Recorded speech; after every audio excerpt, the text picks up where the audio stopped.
नमस्कार, आप देख रहे हैं रियल एक्सप्रेस। देश दुनिया की बड़ी खबरों में आपका स्वागत है। मैं अंजना। आज के मुख्य समाचारों में बात करेंगे, लेकिन मुख्य समाचारों की ओर बढ़ने से पहले एक नजर सुर्खियों पर। पहलगाम हमले के गुनहगारों के साथ क्या करेगा भारत? आधी रात अमेरिका से आया फोन, जयशंकर ने साफ कर दी मंशा। राजनीतिक हथियार के रूप में न हो इसका इस्तेमाल, जातिगत जनगणना पर आरएसएस का बड़ा बयान। दिल्ली यूपी समेत कई राज्यों में होगी बादलों की एंट्री, आंधी के साथ बारिश का अनुमान, 3 दिनों का येलो अलर्ट। पाकिस्तान ने एलओसी पर की फायरिंग, भारतीय सेना ने दिया मुंहतोड़ जवाब, लगातार 7वें दिन सीज फायर का उल्लंघन। पहलगाम में ही छुपा है मास्टरमाइंड हासिम मूसा, लश्कर की फारूक टिडवा ने रचाई बच निकलने की साजिश। ये तो थी सुर्खियां, आप चलते हैं बड़ी खबरों की ओर। पाकिस्तान और भारत के बढ़ते तनाव के बीच विदेश मंत्री एस जयशंकर ने अमेरिकी विदेश मंत्री मार्को रूबियो के साथ फोन पर बातचीत की। बातचीत के कुछ घंटों बाद जयशंकर ने एक्स पर एक पोस्ट किया और पहलगाम आतंकी हमले के दोषियों और समर्थकों को सजा दिलाने की बात कही है। दरअसल विदेश मंत्री मार्को रूबियो ने बुधवार को विदेश मंत्री सुब्रमण्यम जयशंकर और पाकिस्तान के प्रधानमंत्री शहबाज शरीफ से अलग अलग बात की है। जयशंकर के साथ अपनी बातचीत में रूबियो ने पहलगाम में हुए भयानक आतंकी हमले में मारे गए लोगों के लिए दुख जताया।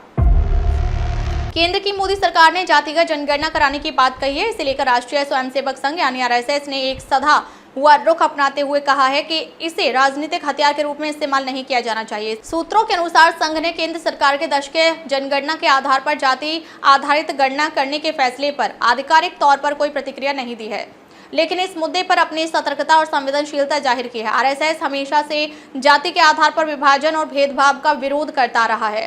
हालांकि संगठन का मानना है कि अनुसूचित जाति यानी एससी और अनुसूचित जनजाति यानी एसटी के लिए कोटा में उपवर्गीय या क्रीमी लेयर जैसी व्यवस्थाओं को लागू करने से पहले सभी हितधारकों के साथ परामर्श और सहमति बनाना जरूरी है। देश भर में मौसम का मिजाज तेजी से बदल रहा है। एक तरफ जहां देश के कई राज्यों में गर्मी का सितम जारी है, वहीं कुछ जगहों पर बारिश का अलर्ट जारी किया गया है। आईएमडी ने मौसम को लेकर लेटेस्ट अपडेट जारी किया है।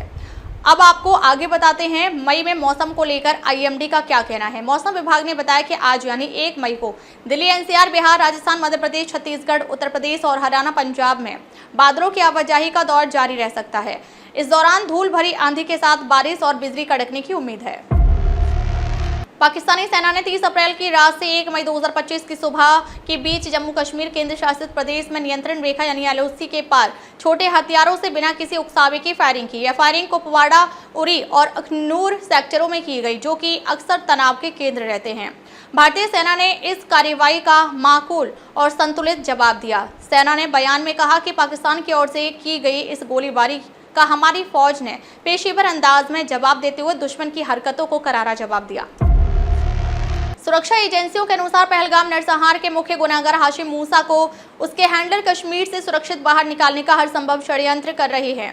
इसके लिए वे अपने स्थानीय ओवरग्राउंड वर्कर मॉड्यूल का इस्तेमाल कर सकते हैं। हाशिम और उसके साथी अपने हैंडलरों से लगातार संपर्क बनाने का प्रयास कर रहे हैं। सूत्रों की माने तो आतंकी पहलगाम के 25 से 30 किलोमीटर के दायरे में ही कहीं छुपे हुए हैं और 2 अलग अलग गुटों में बंट गए हैं। गुनहगारों को पकड़ने के लिए सुरक्षा बल ने अपना तलाशी अभियान जारी रखा हुआ है। कैसे लगे समाचार कमेंट करके जरूर बताएं। वीडियो पसंद आए तो लाइक करें। देश और दुनिया की बड़ी खबर के साथ अपडेट रहने के लिए हमारे चैनल को सब्सक्राइब करें। खबरों में अब तक के लिए बस इतना ही। फिर मिलते हैं कुछ ऐसी ही बड़ी खबरों के साथ। तब तक के लिए नमस्कार और देखते रहिए रियल एक्सप्रेस।